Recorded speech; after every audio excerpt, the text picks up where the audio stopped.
Salut à tous. Aujourd'hui, nouvelle vidéo sur Scratch. C'est Underground. Aujourd'hui, je vous présente non pas deux, non pas trois, non pas quatre, mais cinq astuces. Cinq nouvelles astuces trop cool pour bien débuter sur Scratch. Tout ça et pour créer des jeux. Alors, on commence avec la première. Alors, cette astuce, c'est pour faire des déplacements fluides. Alors, on va dans événements, on prend quand la touche flèche droite est pressée. Enfin, là, c'est espace, mais il faut changer. Voilà, il faut mettre flèche droite. Et répéter 10 fois. Ajouter 10 à X. Et ça permet de faire... parce que normalement, avec cette touche, les déplacements ne sont pas fluides. Mais en faisant ça, ça rend les déplacements fluides et agréables. Et aussi, vous pouvez faire ça avec toutes les autres touches. Et avec X et Y. Si vous comprenez pas c'est quoi, allez voir ma vidéo tout de suite, enfin après cette vidéo, sur ma chaîne Underground. C'est juste en dessous de la vidéo, vous cliquez sur le nom de ma chaîne et vous allez voir une vidéo qui s'appelle X et Y sur Scratch. Bref, astuce suivante. Alors cette astuce, c'est une astuce pour dynamiser les jeux avec du son.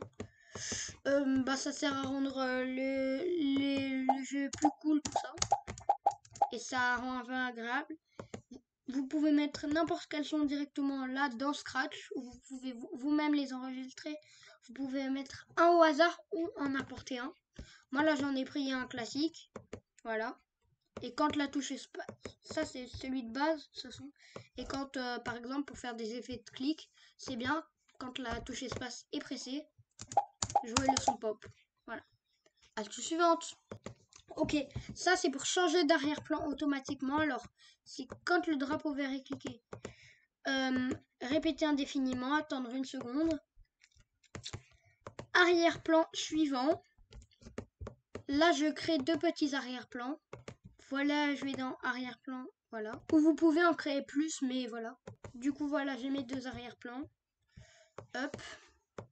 Et du coup, quand le drapeau vert est cliqué, répétez indéfiniment, attendre une seconde, arrière-plan suivant et regarde.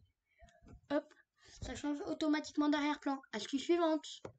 Astuce 4, rendre un personnage invisible. Alors, quand le drapeau vert est cliqué, mettre l'effet couleur à 0. Et là, vous changez, vous mettez fantôme. Voilà. Et vous mettez 100. Puis, attendre une seconde. Mettre l'effet à fantôme 0. Ou vous pouvez simplement annuler les effets graphiques. Les deux marches, regardez. Hop. Il disparaît. Zut. Bon, je me suis trompée. C'est ce bloc qui marche. Voilà.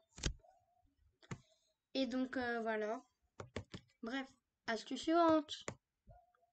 Alors, cette astuce, c'est pour faire un chronomètre avec une variable. On va dans variable, créer une variable chronomètre. Voilà, j'ai créé un chrono. Hop. Mettre chrono à 30, par exemple. Vous mettre à plus ou à moins si vous voulez pour vos jeux. Ça sert à faire une limite de temps. Par exemple, pour terminer un niveau, on a ce temps ou quoi. Et après, répéter 30 fois. Répéter 30 fois. Ajouter moins 1 à chrono. Et voilà. Vous avez votre chrono. Zut.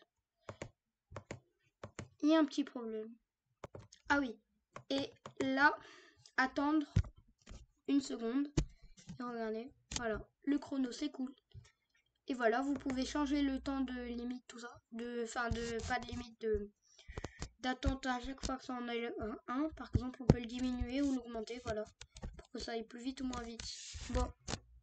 Les astuces sont finies. J'espère qu'elle vous aura plu. Si c'est le cas, n'hésitez pas à liker cette vidéo et à vous abonner. Si vous voulez plein de d'autres vidéos cool sur Scratch, abonnez-vous.